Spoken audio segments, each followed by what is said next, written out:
Hello again and welcome to another podcast. Now, if you've been listening to the last couple, you'll know that I've been working through a bit of psychology. So the approach that top salespeople take was the first one. Then we looked at what motivates buyers. And in this podcast, I'm going to put that all into context. So please stay with me. Please remember to like and subscribe. My name is Elliott. And here we go. So the important thing that I hope you've taken from this is that scripts are very limited if you're using a sales script.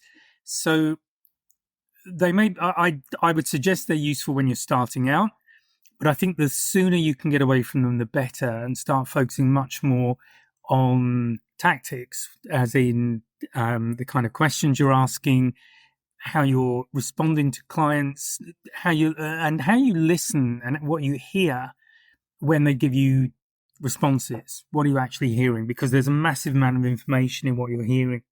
So the key thing here is to really think about your approach with different clients. Now, having spoken about a buyer mentality, and this is primarily, last time we looked primarily at the business to business person, because I think that one can be less obvious, because personally we all have business to consumer experience just in our normal day-to-day whenever we buy something. So it might be a car, a washing machine, I don't know, whatever we're buying, we have that kind of experience. So I looked more at the business to business. However, what I want to talk about now is what's the difference between the two scenarios. And I did touch on this, and I did talk about this in a podcast a few podcasts ago now, and looked at the difference and the mindset. But in the context of what we've been talking about, I really want to revisit that. So you can have the same salesperson, but basically what they're doing, what made them successful in business to consumer, for example, can completely derail them when it comes to business. And equally, what you were doing in business to business, if you switch to business to consumer, and again, with some sales roles, you may well be bouncing from one to the other. Going back to business with a business to consumer mentality, that will also create problems for you.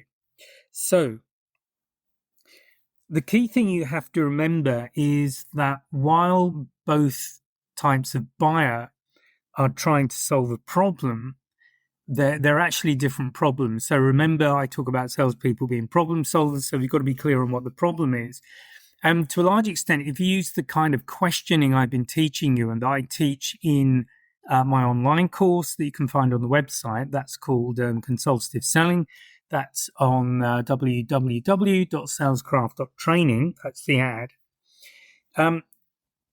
There are different problems that you're trying to solve. So the bottom line here is that for business to consumer buyers, what they are driven by, first of all, is emotion. So most of it is emotional. They've probably made their mind up already, but they might not be sure. But this is a kind of feel-good buy. It's immediate gratification. The other things that on the other side of that is that they're concerned about personal risk, because often this will be their own money, so they don't want to buy something that then immediately goes wrong. And I've had this recently with a fairly major purchase I bought, and it has gone horribly wrong. But this is the worry. This is the concern. And if you think about it, if you're buying a car, for example, you don't want something that's going to break down, cost you a lot of money to repair, all that sort of thing. The other thing about business to consumer buyers, so the consumers, is that they're likely to make decisions fairly quickly. As I've said, a lot of the time when they walk in, if you are running in a store or a showroom or something like that, they've either made their mind up already or they're 50% there. That's why they're there. You might have your browsers. They might be earlier in the cycle, so they might be wanting to get that emotional connection, that emotional motivation to go a certain way. But when someone is coming in to have a more serious discussion with you, the chances are that they've already made their decision. Now, going to business buyers, they are definitely going to be risk averse. So they're going to want to minimize the risk, minimize the exposure to the business. And this is, I think I'm right in saying it's more true in smaller businesses because often what can be a fairly minor investment for a large business can be quite a major one for a small business. And you have to remember that, particularly with a small business, if the person making the buying decision gets the wrong thing, makes a mistake or backfires, goes wrong, costs money, whatever it is, this could kill the business. Or it might result in people losing their job. It may be that they have to let people go because they just can't afford to pay them, even if it's over a short period. So they will be risk averse, but for different reasons. Now, another thing that motivates buyers, which I spoke about last time, is just career protection. It's how, definitely in the longer term, they want on their CV or their resume to show really good judgment, to show that they've made good calls when it comes to buying decisions. Their buying decisions have had a very positive impact on the businesses that they're working in and have produced tangible results. So they can demonstrate their critical thinking when it comes to making a decision.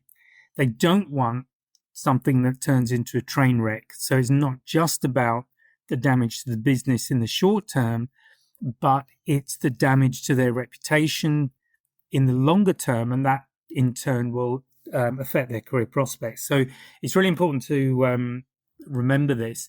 Now, another thing with business to business is that they tend to be consensus driven. So in other words, there may well be other people involved in the buying decision, whereas business to consumer, it might be one person often.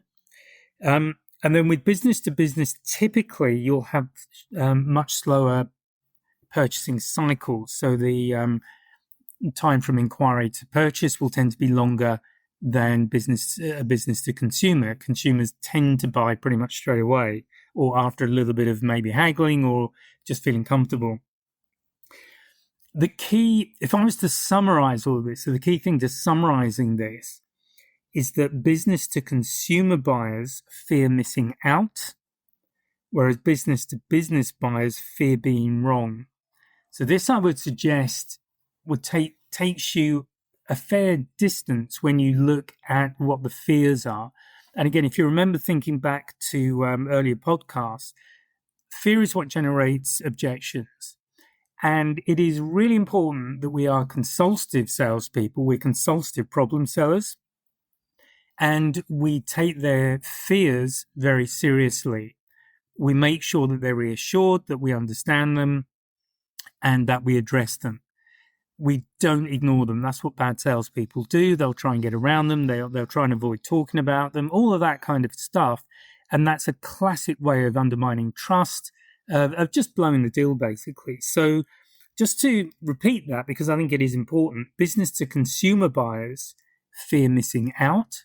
So often they will make a decision because there's a limited number, or it's a sale and it's only on for a short time, or whatever else it might be. So business to consumer buyers fear missing out. Business to business buyers fear being wrong. And that has usually much more longer term impacts. So how do we look at the mindset shifts, I guess, that we have to consider when we're switching from one to the other? So for business to consumer, as a seller, as a salesperson, remember that energy creates momentum. Remember, they will often go for a quick sale.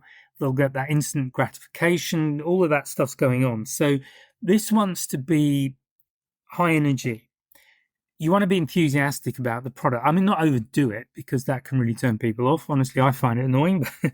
But you want to be positive about it. Secondly, you want to be confident. So confidence equates to certainty. So again, remember that often the people who are coming to you to buy something are not experts in that field. Some of them will be. They may know more about it than you do, that's for sure. But others won't know. And in that situation, they are definitely looking for someone who is confident, because that's one of the things they're looking for. It helps create certainty in them that they are making the right decision, and whatever they're buying will work well for them. And finally, for business to consumer, speed tends to build excitement. It is an emotional buy. They will likely feel excited about it. I mean, if you've bought a new car, just as an example, haven't you felt excited about it? If it's been a house, how about that? Possibly not so much with the washing machine, I don't know, but you never know. But hopefully you understand what I'm saying. So it is about energy. So it's about energy to keep the momentum going. You want that decision pretty quickly while the energy is high. That's a great point to make a close. So if you take my course, you'll learn where the other 2 points are that are really key in having hotspots to close a deal. And you need to create certainty. Now, when it comes to business, we're sort of going in the other direction. So in order to build credibility, we want to be calm. If you remember last time, one of the things I was talking about as a seller, you keep it slow, you keep it paced. You don't start talking a lot. You slow down. You contemplate. You're thoughtful. You're considering what that person has just said to you and how it impacts your offer and how your offer will impact their business. So calm is important. Clarity is much more important in some ways than certainty. You need to be really clear. And this, again, sitting side by side, being on the same side of the table with them, being consultative, having the discussion. And that clarity will equate ultimately to certainty because they know that all of the potential issues have been addressed and they are feeling more positive about going forward. And patience builds trust. So again, if you're thinking about it from a business point of view, and this also applies to consumer a little bit, but I think more so in the business side, if you are trying to close the deal quickly, if you're pushy, you don't even need to be pushy. There just needs to be a certain level of speed. And I think basically that level of speed, as you increase speed, it starts to create uncertainty in the buyer. That threshold is lower in business to business sales than it is to business to consumer, because consumer sales, you actually want a little bit of speed because you're building that energy. Again, business to business, keep the energy lower, build trust through being patient and through having discussions that cover off everything. So the mistakes that are made here, if you are switching from one to the other, and even if you're not, just be aware of these differences. If you are using a business to consumer urgency in business to business sales, that is likely to start creating resistance because the buyer will start to feel like they're being pressured, and given the stakes that they are playing with, they will not want to do that. They will tend to hold back. On the other hand, if you apply a business to business strategy to business to consumer, if you overanalyze things in business to business, a consumer is likely to, first of all, see that loss of energy. They'll see that loss of excitement. It might make them start to think of other potential problems that they hadn't thought of before. Now, I'm not saying here that you want to be selling something that doesn't work. That would be unethical. So what I'm about is ethical selling, but you don't want to overcomplicate things. And once you start to overcomplicate, people start to think of all sorts of scenarios. Most of them might be complete nonsense, never happen, but then you're creating problems, or you're creating a rod for your own back, to use an expression. So to summarize this, how do we move this into something that you can apply just day to day? And this comes back to the kind of approach a top professional salesperson will use. So the first thing is to be aware of the audience, be aware of who you're talking to, and be clear on who owes the risk. So in the case of the consumer, probably they do. It's probably a personal sale, so it's their own money, which is important to them. In the case of a business, it's probably not the buyer's money, but the consequences of a good sale will impact them, and the consequences of a bad sale, where things go wrong, will also have a big impact. So who owns the risk? Who are the stakeholders in this decision? The next thing is being clear on the decision path. Who are the decision makers? Who has to say yes? How many people are involved to say yes? So it might be one in the case of consumer, probably not one in the case of business. Sometimes it is, but the chances are there will be other people who have to get involved in this decision-making loop. And with every person that you speak to, you need to be clear about what their concerns are, what their fears are on this particular deal. Because if, for example, you're selling something to an engineer or an engineering company, an engineer will have a different set of priorities and a different checklist to the CFO, the financial officer, the financial director. So you need to understand the fears and concerns of both parties. So everybody in that buying cycle, you really need to address their concerns and fears. And then make sure that your language is calibrated appropriately. So this is having the balance between emotional language against a more rational framing. Now, this actually goes much deeper, and I'm not going to go into this in this podcast or, in fact, in any other podcast because it's covered. It's quite a deep subject, and I cover it in the course, Consultative Selling. But you will have different conversations with different people because they expect you to not only speak to them in a certain way, but they will have different concerns. So I use a model called DISC, and it talks about 4 types of people. And this is another layer when you go past business to consumer versus business to business sales. You actually drop down another layer to looking at the actual person the personality type you're dealing with.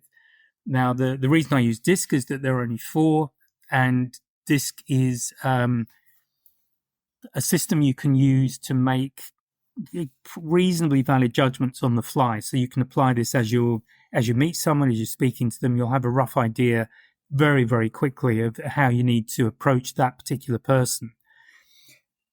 I'm not going to say any more about that here, but the key thing is to calibrate your language. And if you don't have any other guidance, just remember that if you're selling to a consumer, you can be a bit more emotional than if you are selling to a business buyer, in which case it needs to be more rational. Okay, so why is it that salespeople tend to get a bit stuck when they don't adapt? And essentially, if you're looking at someone who's used to selling business to consumer, so used to selling to people, to personal buyers, they're going to find business to business is slow.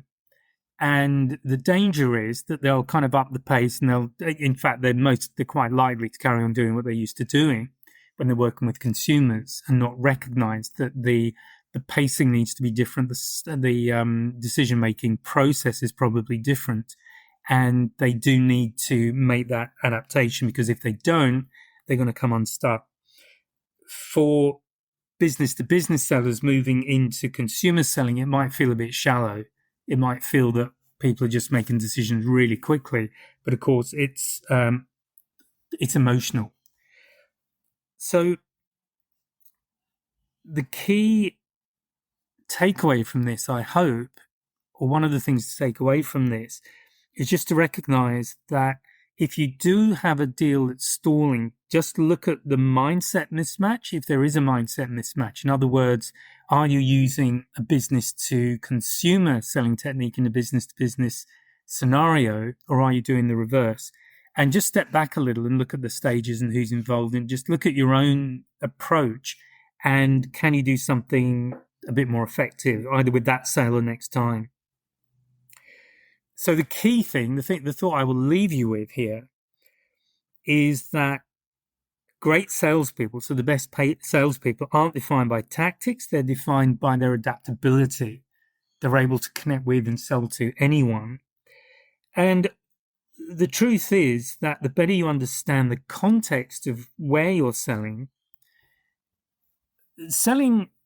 will feel less of an effort. Basically, it's a lot more enjoyable, frankly. So if you understand the environment you're in and you're using the right approach, that will feel perfectly natural. If you're using the wrong approach, it will feel like a struggle. So I hope you found that useful. Please remember to like and subscribe if you feel I've earned it, and I'll speak to you again on Monday. Bye for now. If you found this podcast useful and hopefully it's got you thinking, please sign up to my mailing list. There's a link in the description where you can just sign up and I'll keep you informed of what's going on. There's also a link to a free 1-hour webinar. It's an on-demand webinar and I'll take you through 3 things you can do right now to improve your sales confidence, and that includes handling objections and closing the sale. So please check out the links and please join the mailing list, and I'll speak to you next time.